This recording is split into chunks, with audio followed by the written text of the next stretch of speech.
Imagine this. You're working on a construction project and accidentally damage a client's property. Without insurance, you could be held responsible for the repair costs. And what about the unforeseen accidents that can happen on a job site? Construction projects come with their fair share of risks. If a third party gets injured, you could be facing medical expenses, legal fees, or even potential settlements. But with construction liability insurance, those expenses are covered, saving you from a significant financial burden. So, if you're a general contractor, renovation expert, or construction professional, don't leave your business vulnerable.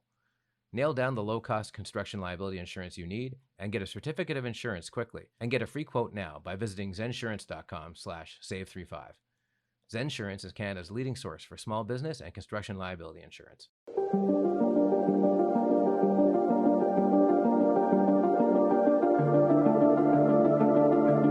Hello, everybody. Welcome to the Construction Record Podcast. I'm Digital Media Warren Frey, and with me today I have... I'm Chris Atchison with the BC Construction Association. And we're going to talk about, it's an unusual case, which is going to become more usual as time goes on. And it's not directly construction related, but it could affect construction in big ways. It's the emoji case is the easiest way to say it. The way we described it when we were talking about it, myself and my editor, was it's both crazy and makes complete sense. So maybe you can elaborate upon that, explain what the impact is and what it is in the first place. Yeah, sure. So, when we saw this ruling that came out of the King's Bench of Saskatchewan recently between Southwest Terminal Limited and Actor Land and Cattle, it identified and upheld the use of an emoji in terms of a contract which was formed by the use of this symbol in a text. And so we recognized immediately that more and more as demands are placed upon contractors to respond in real time and to have those relationships, we thought we could very easily see this happening with our membership and within the construction industry.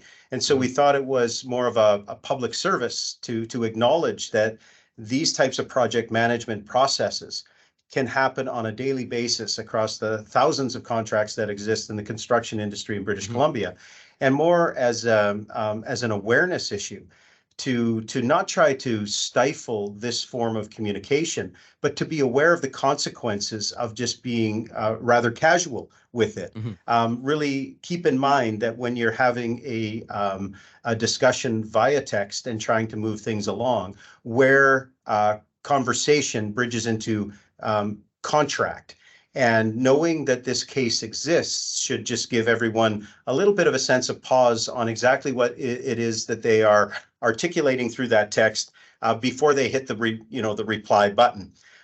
So we didn't want to, again, to stifle the level of communication and engagement, but just provide that public service announcement to proceed with caution and know that this case exists and don't take it lightly, because there's a lot of money involved and jobs can be on the line. And at the end of the day, like with everything that we do, Warren, we're out to protect the livelihoods of the industry that we serve. Now, it's been codified into law in Saskatchewan, which obviously doesn't apply here yet, but it could very easily be. On the other hand, maybe you've got people working in both provinces. I'm not a lawyer, so I don't know how that works, but you'll probably have a better idea than I do just by dealing with this kind of thing. Yeah, so we would expect that obviously we engaged the opinion of lawyers in British Columbia when we brought it to their attention. They said, yeah, bring it up. It's definitely worth letting people know. As a result of what was ruled in Saskatchewan, it's very likely that will be being looked at by other provinces and jurisdictions, yet to be tested here. But the fact that this method of communications represents a new reality in Canadian society and thus in the courts. And so I think that in the ruling, there was a message that even the court system isn't going to interfere with this new reality. It has to adapt to meet these challenges that may arise from the use of emojis in conversation. Now, this is a conversation we wouldn't have had about 10 years ago.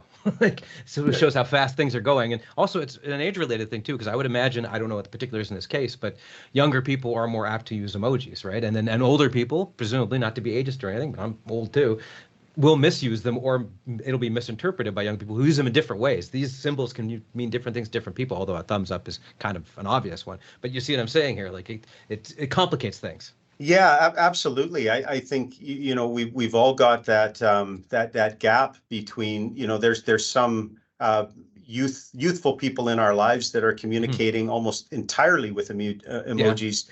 And then there's an older demographic who is using them slightly differently, to fill in the blanks, so to speak. But I think what this case does, and what we want to say in the world of as we're managing projects, it's to be very clear with what our intent is.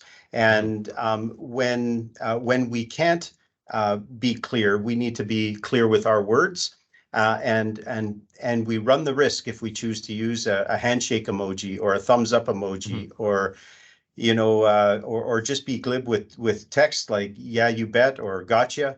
Anything like that could be perceived by somebody who's forced to rule on it.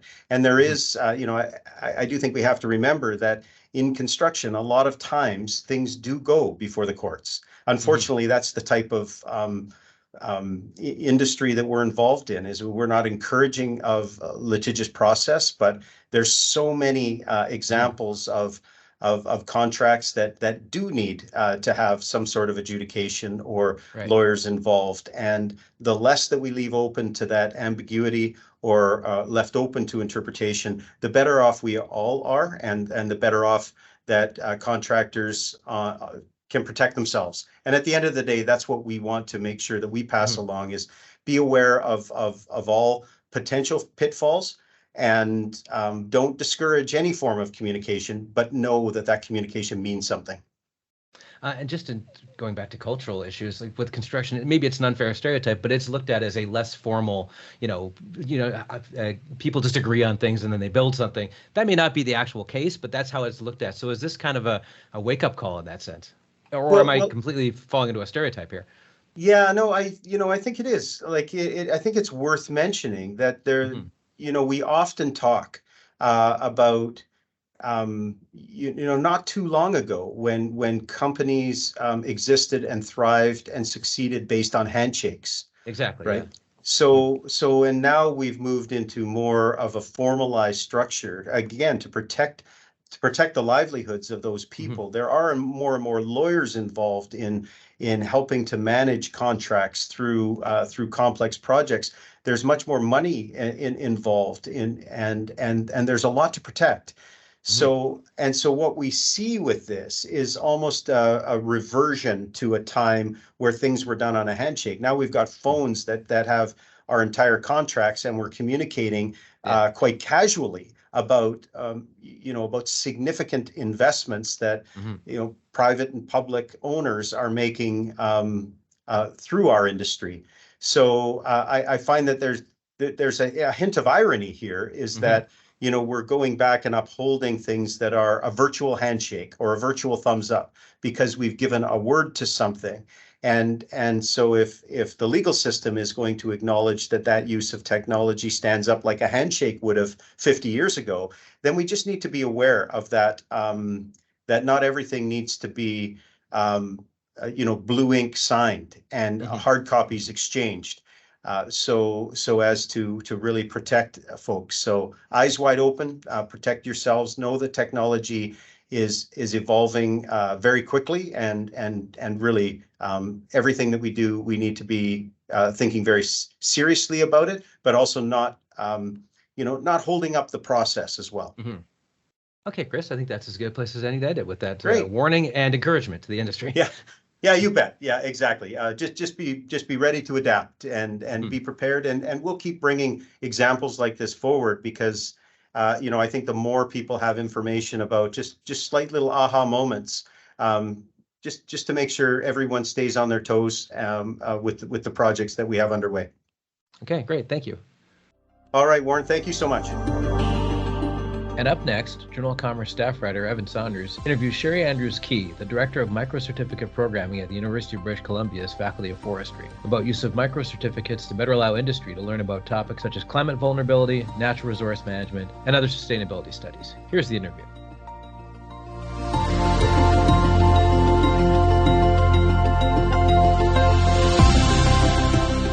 wanted to start off. Could you just tell me a little bit about you and your position with the university? I'm faculty in forestry, in the Faculty of Forestry at UBC. I'm a director of our professional micro certificates for the entire faculty. And I'm also, I also teach. I'm also a lecturer and do research within the faculty in the area of climate change and vulnerability. Awesome. And adaptation. And the micro certificate program, how long have you guys had that in the forestry school? Yeah, so that's actually a pretty exciting thing. So we originally started it with one micro certificate that we launched in February of 2021. And that was the one that I lead and also instruct. So I developed the climate vulnerability and adaptation micro certificate. And we've been quite successful with it, created a good model that helps meet, different schedules and has flexibility built into it, but also, we make sure that we're meeting the needs of the different requirements in industry and for practitioners out there. So yeah, we started it in February of 2021 and we've been growing it since. So we're very excited. So is this, the introduction of these 9 new ones, is this from 1 to 9, or have you introduced a couple new ones between 2021 and these ones being released? We have 4 that have been, we developed since then. So we developed a co-management of natural resources that we started in the spring of 2022. And that is in collaboration with our Haida Institute. Nice. With the Haida Nation and up in Queen Charlotte. Yeah, cool. At the Haida Institute. And that actually helps build, awareness and understanding around co-management relationships and Indigenous values and working together, to manage natural resources in different contexts. And then we have forest carbon management, which we have some great leaders in the field working in that one, very successful. And even though it's forest carbon management, the concepts actually apply to other sectors as well. And that was launched in the fall of 2022, along with our community action and climate engagement, which really builds off of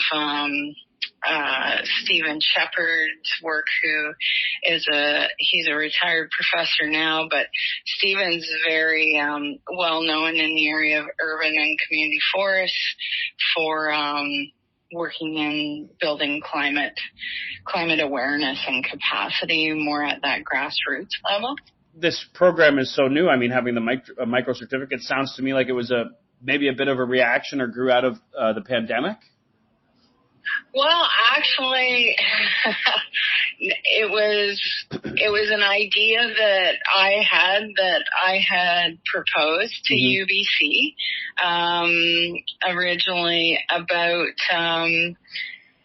not necessarily a micro certificate, but some type of a certificate that focused much more on the competencies and skills that are needed by practitioners. Because I'm originally, I've worked in industry and government and across Canada, and I work a lot with large scale industry, and that is something that was always resonated with me, is this gap, right, between additional training and taking the theory and actually putting it into an application on the ground and in practice. Yeah, the work-facing side. That's really where it grew out of. Yeah. Very cool. So the benefit in a big way is, focusing more on the professional and work-facing application of whatever it is you're learning, not just the theory, so to speak. You bet. Yeah, that's the focus. Because, we have the theory-based, if that's what people want. Mm-hmm. But there was this real gap. And, I wasn't just noticing it, a number of, professionals were noticing it. And then, on a global scale, a lot of work actually really started around the idea of the micro credentials or micro certificates in Australia. Very cool. Well, it's nice to see you coming here, and it must be exciting for you having introduced this program at the university to see it growing so much in the last, it's only been 2.5 years probably, or so to speak, right? Yeah, it's been quite an exciting journey, something that we've recognized that we really want to help build capacity out there and connect with practitioners, not just in forestry, but across different sectors, because forestry and forestry related things spans in so many different things. Bridging that gap, and not just for young people and students, for people who are already professionals who just want to get some more work-facing experience or knowledge that can help them in their careers. I imagine that's a big part of doing this as well. And that's a huge driver. Yeah, that's something that, that's the group that we're building this for. Yeah. Because there's a lot of mid-level professionals out there, career people who want to upskill in different areas and need these skills, but they have family obligations, they have full-time jobs, they have mortgages, different requirements that, first of all, you can't put a big, you want to be cost effective in whatever you're doing and make sure that it's going to pay back to you. But you also need to have flexibility built in there. You can't just pick up and go to an institution somewhere. So that's something that we really work hard to do, is to help accommodate the partners that take these, that come into our programs, and build in that flexibility with some different options. And to move on to kind of what I was talking about before too, you guys have introduced 4 pretty construction-focused micro certificates here. I was wondering, was that something you've taught before, or was it kind of new, bringing in the mass timber and tall wood structures and fire safety? What was the driver in bringing in those kinds of courses? So I'm not leading these. I'm the director, but we have some very strong leads in that end of things through our Department of Wood Science within the faculty. And this is an area that the Wood Science Department has recognized over the last few years that there needs to be more capacity, and there's a lot of opportunity. And especially when we're looking at the carbon side of things and sustainability, and where do things need to go? Where do we need to transition? And what is the role of our force within that?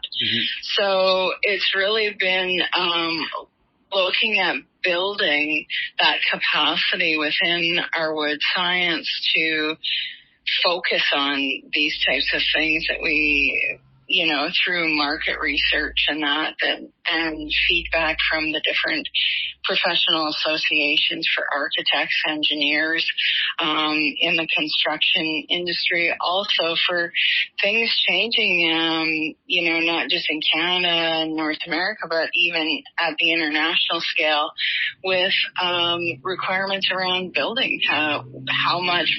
What percentage of wood are you going to have to utilize in your construction? So by looking at those things, we've really been spending time and resources to build our capacity out in that. And this has been something that we have been told from the sectors, from government, that this is a real need.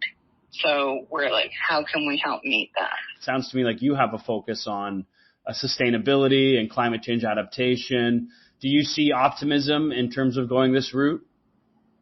I do, actually. Yeah, like I grew up in forestry. My dad was a horse logger. And so I've seen a lot of different sides of the sector, from working in the private sector to government and that. And since I've been working in forestry for the last, 25 plus years, it gives me real hope, actually, for innovative ideas that people are really starting to grab onto. And the amount of interest and uptake in these types of programs and issues. So I think, to me, that demonstrates that there is that need, that there is the desire to move in that direction. I mean, you're always going to have those challenges. But I kind of look at it that there's always it doesn't matter what we're doing, we're going to have those challenges. If we make ourselves aware of them, then we can look for strategies and solutions to try to work around it and to make it better. So I kind of that's me. I focus on what can we do? Yeah. How can we, we're not going to change everything overnight, so it's not possible. But incremental change is valuable and it's important. Anything we didn't touch upon regarding the credentials or the certificates you'd like to talk about? Well, I'm not sure if you're aware, but one of the things that, a solder at UBC, they've been doing micro certificates for a while, and they were actually leaders at UBC in creating digital badges.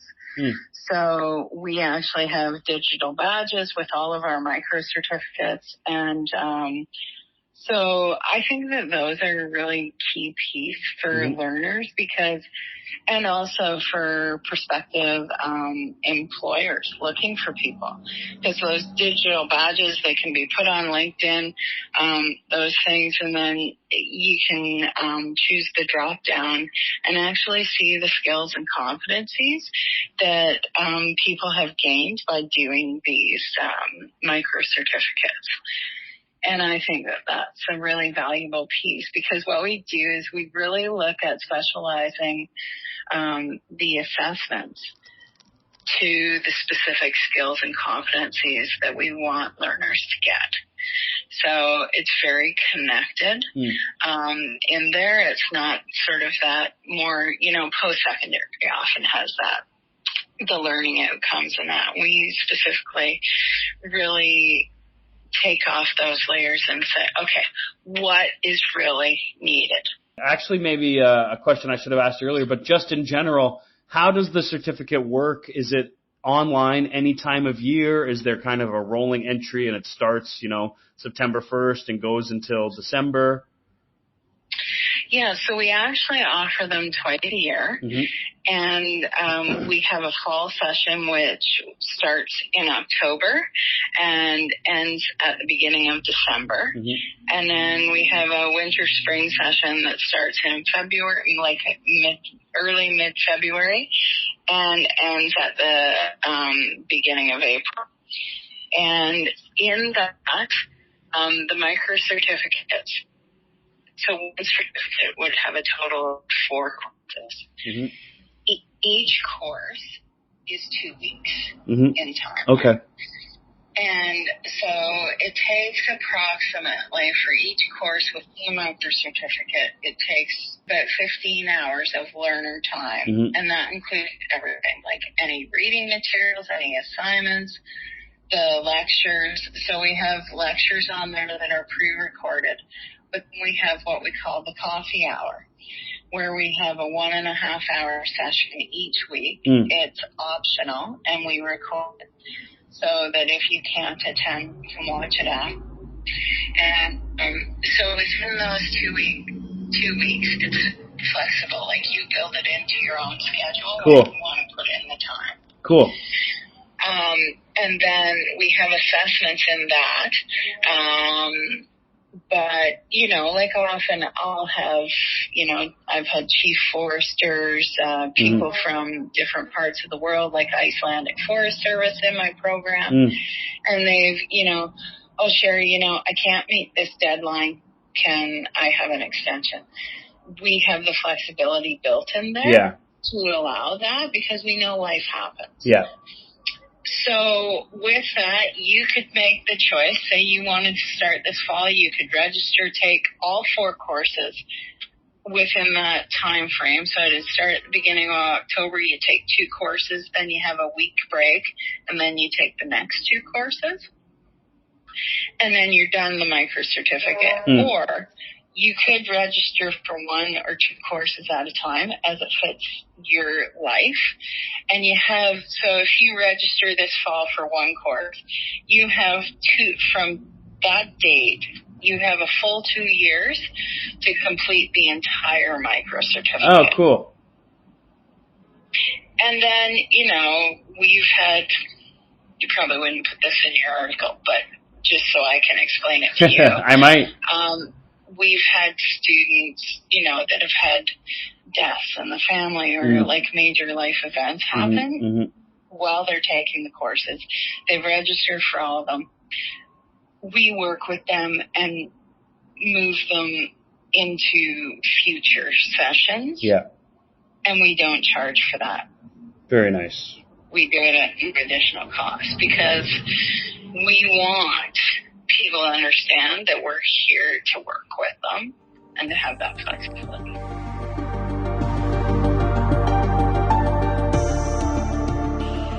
If you'd like to hear more of the Construction Working Podcast, you can listen to us on Amazon Music, Apple Music, and Spotify, as well as on the Daily Commercial News and Journal of Commerce websites. Thanks for listening.